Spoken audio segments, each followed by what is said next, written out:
Hi, everyone, and thanks for joining us here today on TIP International Radio as we are getting ready for Thanksgiving weekend here in the U.S.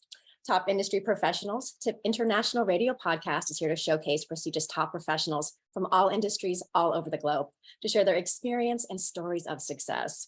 I'm your host, Leah Masten, and as always, my amazing co-host is here with me. Originally from Namibia, she was crowned Miss Universe. Everyone, please welcome Michelle McLean. Hello, Leah. Hello, you wonderful top professionals. We are so excited to be here today to speak to a very special guest, and happy Thanksgiving to everybody. This is going to be a wonderful holiday. It's not something I'm used to coming from Africa, but it's certainly something that I'm getting used to celebrating. And hey, why not have a few days off? Take time off. Exactly. But right now, we are so honored to have with us back again, returning to our show, joining us from Toronto, Canada. He's an honored member of the International Association of Top Professionals, and he was selected as Top Philanthropist of the Decade, Humanitarian of the Year, recipient of the International Hero for Education, and he'll be featured in the first chapter of IAOTP's Top 50 Fearless Leader book, coming out in the first quarter of 2023. Wow, you've got 2 decades of professional experience in higher education and has taught 45 different subjects at college and university, and as an associate adjunct professor at Renison University College, University of Waterloo, and professor at the University of Galpamba. My goodness, we are so grateful to have you with us on the show. Dr. Daniel Andreae, welcome. Well, thank you, Michelle, so much. And Leah, it's wonderful to be back with you and to share new experiences. And I'm happy to share what I've been doing, and also with our audience too as well. So Michelle, I'm in your hands. Well, you're definitely in good hands here with Leah and me, because we have so much fun with all our top professionals, and being able to showcase to the rest of our membership, our exclusive membership, that, you know, all the great work that we are doing and how we can collaborate together. So it's always a blessing to be able to chat and hear your insights. So first off, Doc, you have devoted a significant part of your life and career to education. And I love that, because I have a foundation in Namibia for 30 years for education. Yes. You've done research and with those affected by the neurodegenerative diseases. That is a huge thing in the medical industry, and it's certainly in the medical field. So tell us about your journey in this area and the work that you've done, and maybe something that you've always wanted to do in that industry. Sure, Michelle. And it's part of what I've done. And when you think about the brain, when you think about it, people are fascinated about it, because they're so fascinated by the mystery and the power and the potential of the brain. When you think about it, there are 100 billion nerve cells, neurons in the brain. These are little cells that communicate and talk to each other all the time. They link up and make possible everything that we do. 100 billion neurons have about 100 trillion different connections. It's absolutely mind-boggling. And we're just beginning to scratch the surface of all of this. But here's this brain, 3 pounds, that you can cup into your hand with the consistency of Jell-O or tapioca, that makes everything that we do possible. Everything we think and feel and sense and fantasize about and reflect upon and plan for, it wouldn't happen but for the brain. And the brain is so powerful. There's one study that shows that it takes a supercomputer, the best computers we have in the world, 40 minutes to calculate what the brain can do in 1 second. So it just is so incredible on so many different levels. And so when you look at it too as well, we used to think the brain was very fixed. Okay, so 30 years ago, if we were in school, we'd learn that one part of the brain's responsible for one function, and this part another function. There was very little overlap. Now, due to incredible studies in neuroplasticity, we learn that the brain in certain parts is definitely more flexible. And you think of a stroke victim who can then rewire the brain to compensate in some way. And then there's the study I love. And this is the one of cabbies in London. And to become an official cabbie with a license, you have to study for, I believe, 7 years. And you have to know every street, every nook and cranny in London, and pass an exam. Well, what they've done is they've actually measured the size of a little critter called the hippocampus, and that's responsible for our memory and memory storages, short-term into long-term. And the cabbies have larger, bigger hippocampi than the rest of us do. Again, we learn it's like a muscle. And so again, it is fabulous. But in looking at the brain, just again, very briefly, I think it's so important to look at it in context, because the brain certainly is a physical thing. The mind, of course, and brain are a fascinating combination. But again, it's always in combination with other things like our environment. So we don't just act as a brain independent of what comes into us too as well. And so we know through studies such as epigenetics, what's that? Very quickly, it's the study of genetics, but it's the level above our genes. And so epigenetics comes from the environment, from what we eat, where we live, who we hang out with, where we work. And what it does is it triggers certain genes on and off, like little light switches.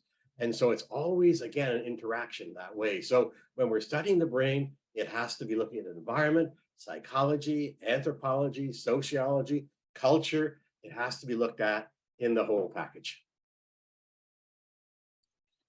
Can you talk for a second about, when we talked before, you've mentioned the importance of the heart-mind connection. Can you talk about kind of the whole person?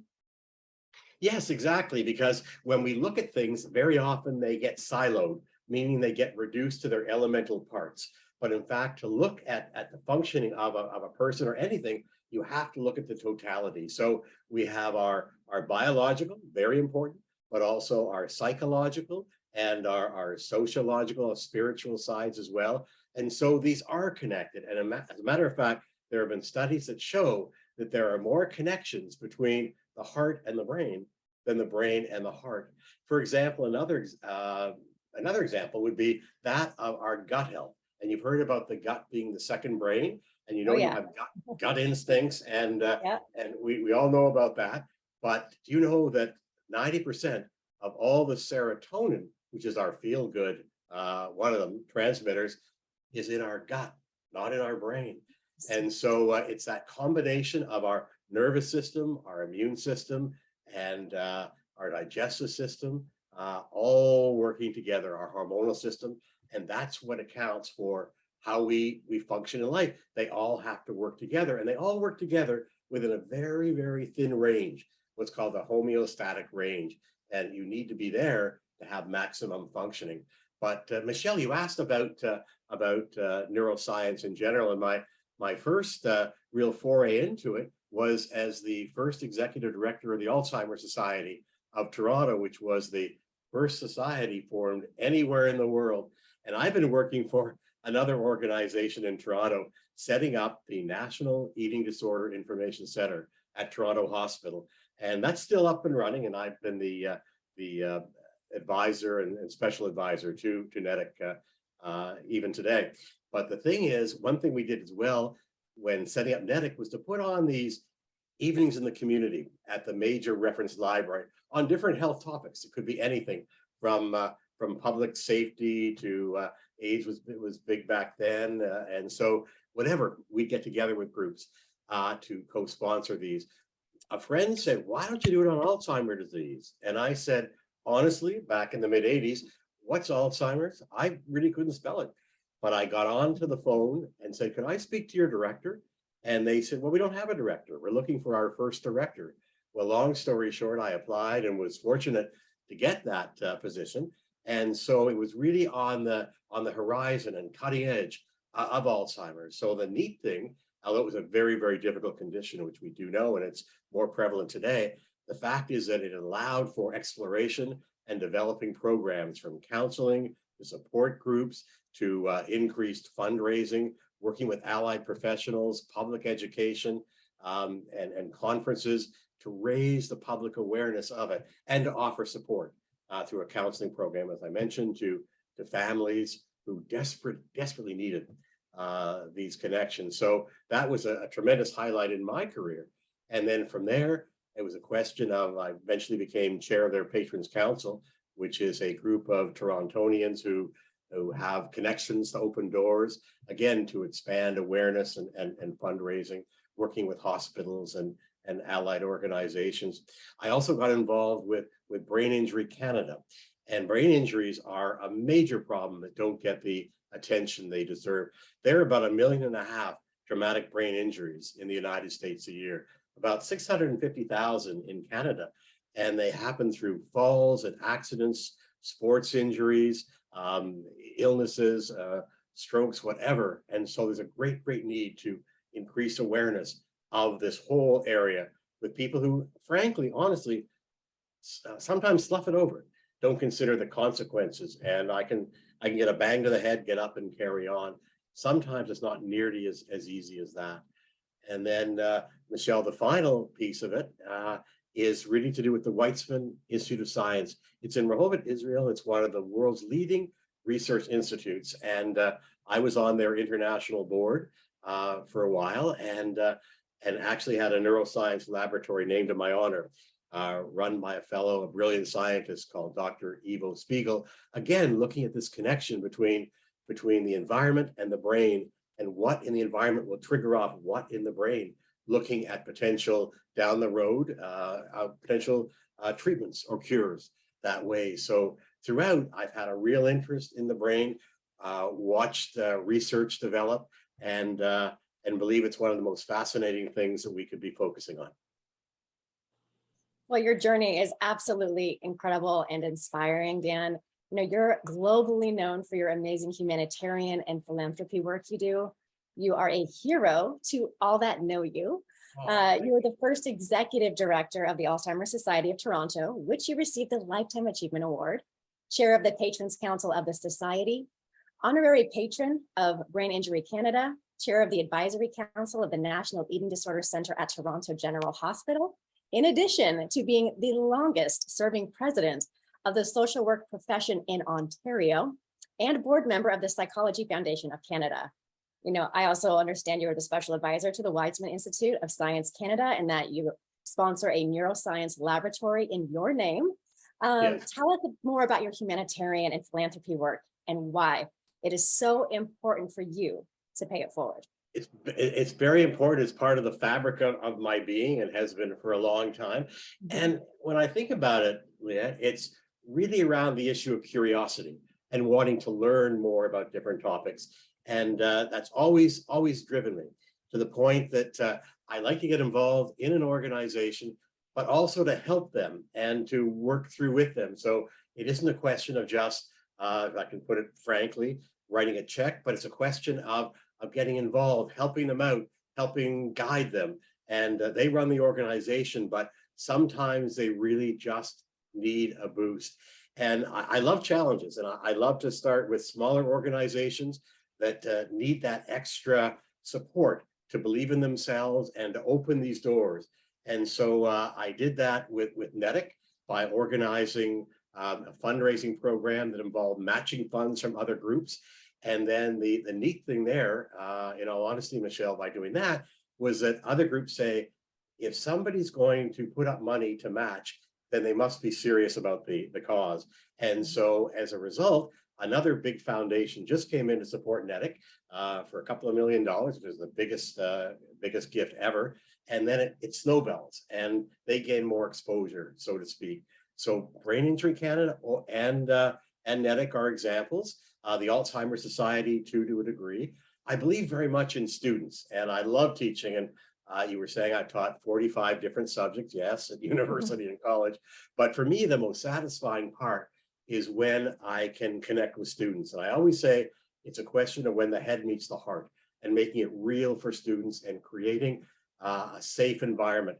Because I find that once you do that, not in the very beginning of the class maybe, or the first few weeks, but if there's that trust level and they know that they can share their ideas, then they will. And I've watched so many students, not all of them, but I've watched so many students blossom as a result, gain the confidence that they really need to carry on. And so I sponsor a variety of scholarships at the Humber Institute of Technology and Advanced Learning. There are 18 scholarships a year. I do it up north at Laurentian University in Sudbury.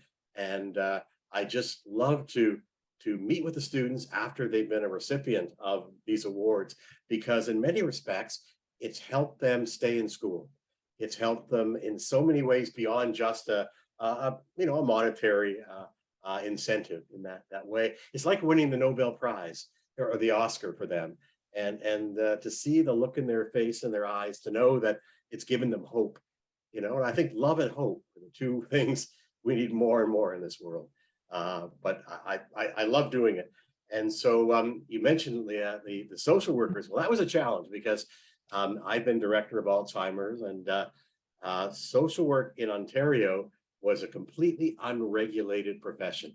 There were no laws in place, no standards in place. You could hang up a shingle and say, I'm a social worker, do marriage and family counseling. You need a license to cut hair, but not to be a social worker. So we've been trying in the profession, not me personally, but for 30 or 40 years to achieve this. So it looked like it was not going to be on the radar of the government for a lot of different reasons beyond the scope of our talk today. But I decided to take a 6-month leave of absence from Alzheimer's to achieve statutory regulation of social work. After all, and I mean this in no sense of disrespect, but in the States, every other state had some kind of regulation, some form of regulation. And so that 6-month leave of absence turned into a 10-year campaign in which I became president of the profession. We built coalitions, worked closely with the government, spoke around the province, did interviews with the media, trying to raise this profile. And we did. In the end, we became a regulated profession alongside the other professions too as well. So sometimes in life we have to take risks. Sometimes they don't work out. Other times they're hopefully more calculated. But by keeping the eye, I found this, by keeping the eye on the vision of where you want to get to. And there were a lot of times that we reached the peak of the mountain and then plunged into the valley.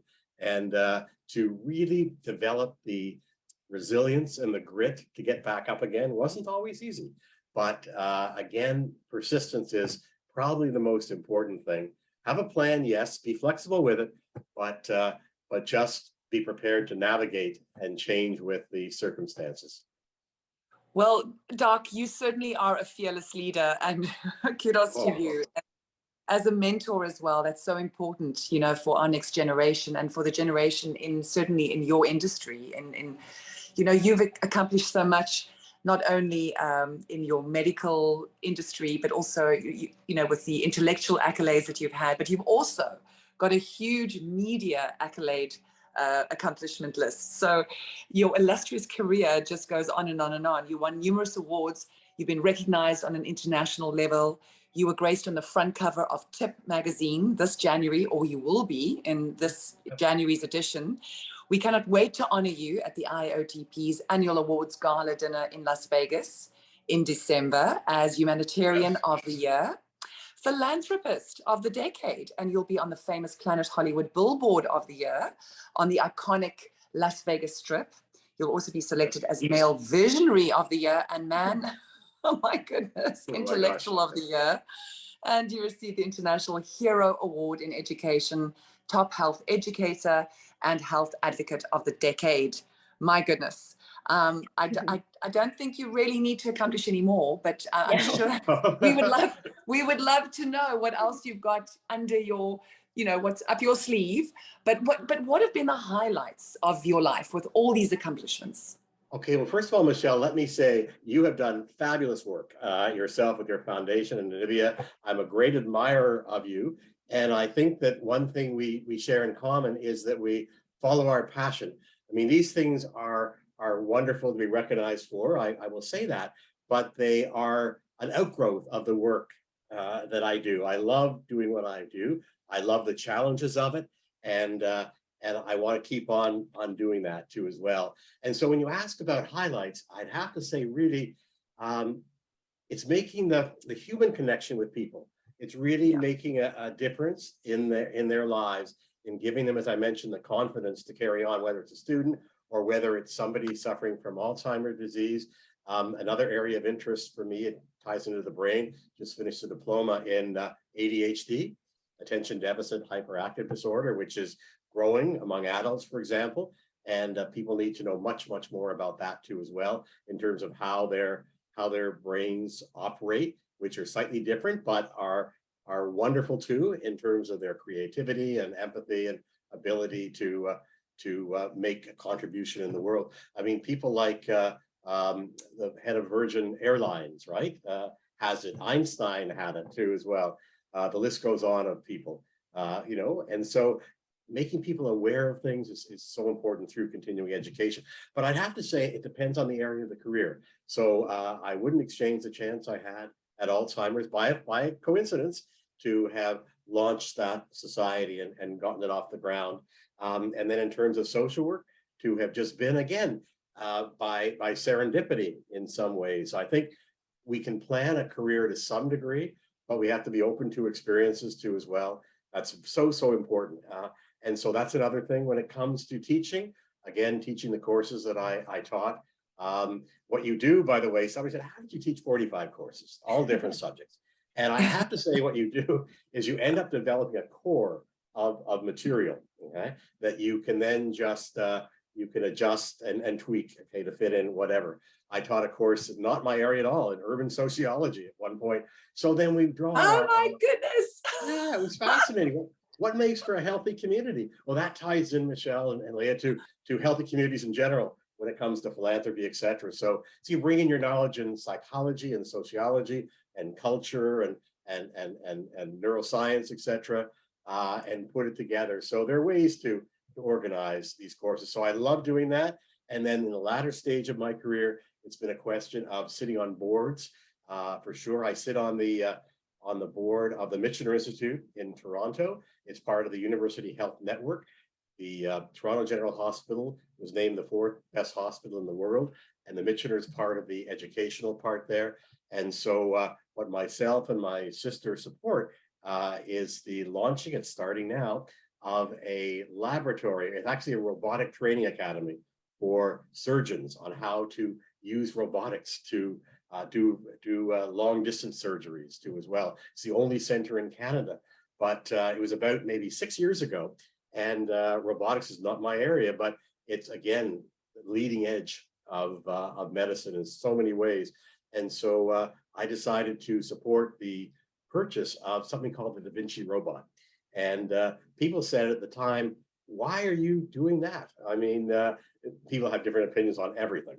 And I said, no, I really think this is the beginning, launching. It's a visionary goal.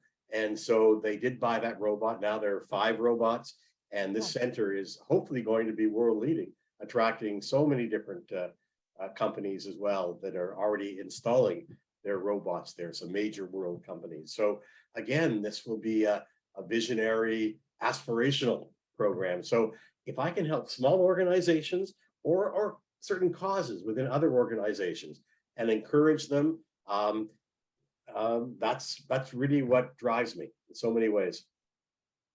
I love your heart of service. And you just do absolutely everything. And what don't you do is my question. But what would be some advice that you would give to those aspiring to get into your field? I would say, obviously, an interest. When it comes to philanthropy or anything, you can give to so many causes. I'm going back to philanthropy for a second.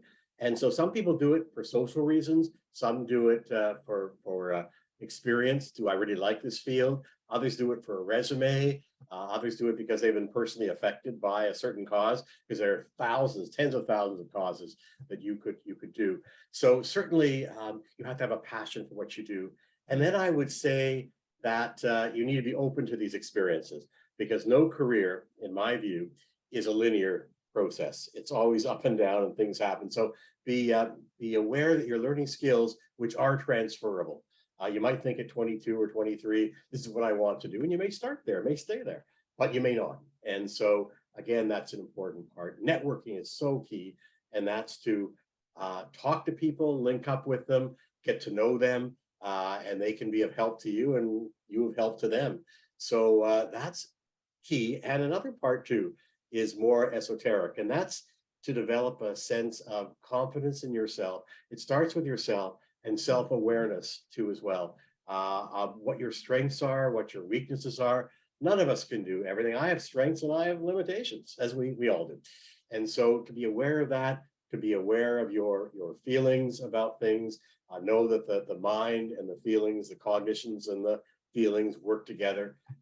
We react according to our feelings, research shows, first, even before our cognitive brain kicks in, although we like to think of ourselves as rational above all. And we can be, but not to remember the brain is really a tripartite brain, from the instinctual part, the back of our brain that controls our breathing and our heart rate, etc., to our emotional brain in the middle, and then our top brain, which is so recent in our evolution, which is our thinking brain. And so those are the things I'd say to somebody. Don't be afraid to reach out. Sometimes students are afraid, and maybe, Michelle, the same with you, I don't know. People are afraid to reach out to us. No, they won't be interested. But I'll tell you, I love nothing more than to speak to somebody and give advice. And it's been rewarding for me. Things are never 100% altruistic. There are always many factors involved, and I get back from what I do. That's the reality. And so I'd love to carry on. I've had mentors in my life too as well that made a huge difference. When I was in graduate school, there is a wonderful woman, Dr. Eva Phillip in Toronto, and I was doing my master's in social work, and she's been a guiding light, along the way, and I still stay in touch with her. So that is, again, a serendipitous connection, which has made a huge difference. And also, I can say, finally, on this topic, it's important to link up with organizations. And I want to put in a big shout out for IAOTP, because it is an incredible organization that is so dedicated to its members by offering all these different programs. Stephanie Sarami is the gold standard. There are many wonderful organizations, many wonderful CEOs, but I really mean that when I say that she has her passion, her vision, her dedication to making this a wonderful worldwide organization. So I can't thank her enough, because I'm here, Michelle, with you and Leah, in large part because of the aspiration and dedication of Stephanie and her husband, Chris, and her mother. And it gets better and better. And I'm so looking forward to the gala in Las Vegas. It was there 3 years ago. I haven't been to one since, but it was sensational then. And this year, I'm sure it will be just as, if not more, exciting and entertaining. Well, Dan, we are so excited to see you in Las Vegas. Leah and I will be there. So Hey, be okay. sure to keep your dancing shoes ready. Yeah. Okay. I better practice. Okay. Yeah. And I have to second you on that with, my interaction, having met Stephanie and Chris and the family and the IAOTP family. I've just, my whole world has expanded. My whole universe has expanded through this experience, and the network of us really hardworking but conscious in individuals that really collaborate together and do great things in the world. So I'm just so grateful to be a part of this family, and to have heard you today and to share your story with our listeners and with our members, because it just gives them inspiration as well. We all achieve so many accolades and things in our life, but if we don't share them and we don't be the mentors that we could be, then we're not going to share that with the world. So yes, and thank you so much. Yeah, to do so honestly, and to say that some things succeed, some don't. We're human, and we try our best, not just to survive, but to thrive. And the last thing, Michelle, is that you are such a wonderful addition to IAOTP, and they're fortunate to have you. And you are an inspiration too, as well. And I mean that. And Leah, thank you always. Oh, yes. Leah is she is a bomb. She is the star. She keeps everything going, because there's nothing like someone like Leah who gets the messages out there. And that's important. We can all be doing incredible stuff, but if Leah doesn't get the message out there, through tip radio, what is this all worth? So thanks, Leah. Okay, we all have people behind us who make it happen. Leah, you're with IAOTP making it happen. Exactly. So, Michelle, thank you so much again. It was wonderful. Look forward to seeing you in Vegas, and it'll be exciting, wonderful, and more to do. Absolutely. We can't wait. Get those dancing shoes ready. Yes. Thank you so much. Good to see you. Thanks. Okay, good to see you. Bye. Bye-bye. Bye-bye. Take care. Bye-bye. Bye.